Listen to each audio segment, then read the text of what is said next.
ही पद्धत नाहीये. फक्त मला इग्नोर करते, बाकी सगळ्यांना चान्स देते. आता बोलू द्या ना, आता बोलू द्या. आपण ज्येष्ठ आहात, आपल्याला विनंती आहे. दिली कोणी दिली नाही. घ्या ताई, ताई घ्या. दिस इज नॉट डन. घ्या ताई. अध्यक्ष महोदय, यशोमती ताई, खेद व्यक्त करते अध्यक्ष महोदय.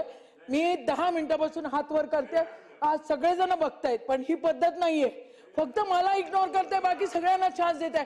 अध्यक्ष महोदय, आपल्याला आपण सभागृहाचे ज्येष्ठ सदस्य आहेत, एवढ्या सदस्यांची मागणी आहे, सगळ्यांची मागणी आहे. तिथे साहेब बोलले की सगळ्या सदस्यांना संधी देणं हे क्रम प्राप्त आहे. ताई मी आपल्याला सांगितलं मागण्यावरती आपलं पहिलं नाव येणार आहे. बघा आता माझा वेळ नका घालवू तुम्ही. घ्या घ्या. आता पॉइंट ऑफ इन्फॉर्मेशन आपला घ्या. पण 15 वर्ष झाली या सभागृहात. आपण ज्येष्ठ आहात, आपल्याला विनंती आहे. दिली कोणी दिली नाही. घ्या ताई, ताई घ्या.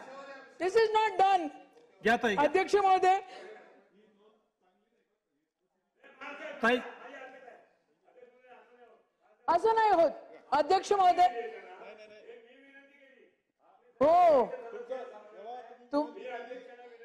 की आपण कमीत कमी औचित्य किंवा पॉइंट ऑफ इन्फॉर्मेशनच्या माध्यमातून सभागृहाच्या सदस्यांना आपापल्या मतदारसंघाचे जिल्ह्याचे विषय मांडू द्या.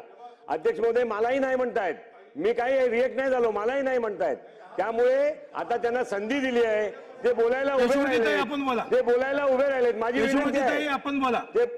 आपण घ्या. घ्या ताई. अध्यक्ष महोदय, अतिशय महत्वाच्या विषयावर मी पॉइंट ऑफ इन्फॉर्मेशन टाकते. मागच्या वेळेला ज्या वेळेला काँग्रेस राष्ट्रवादीचं सरकार होतं, त्यावेळेला 3 विकास आराखडे मंजूर झालेले होते.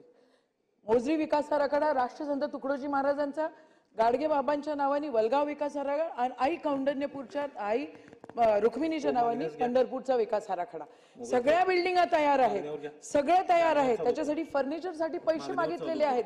ते पैसे सरकार देत नाही आहे. अध्यक्ष महोदय, त्या बिल्डिंगा स्किल डेव्हलपमेंटला ट्रान्सफर करतायत. मूळ तिथं राष्ट्रसंत तुकडोजी महाराजांची पिक्चरची फीत दाखवण्यासाठी या ठिकाणी ते मागणी होती. ती फीत दाखवण्यासाठी देखील इथं सरकार लक्ष देत नाहीये. एकीकडे तुम्ही लाडकी बहीण योजना करता, दुसरीकडे सभागृहातल्या महिलांकडे तुम्ही त्यांच्या डिमांडकडे दुर्लक्ष करता. मी 10 पत्र दिलेले आहे मुख्यमंत्री, उपमुख्यमंत्री आणि दोन्ही उपमुख्यमंत्र्यांना. अध्यक्ष महोदय, आपल्या मार्फत माझी विनंती आहे की त्या पत्रांकडे लक्ष द्यावं.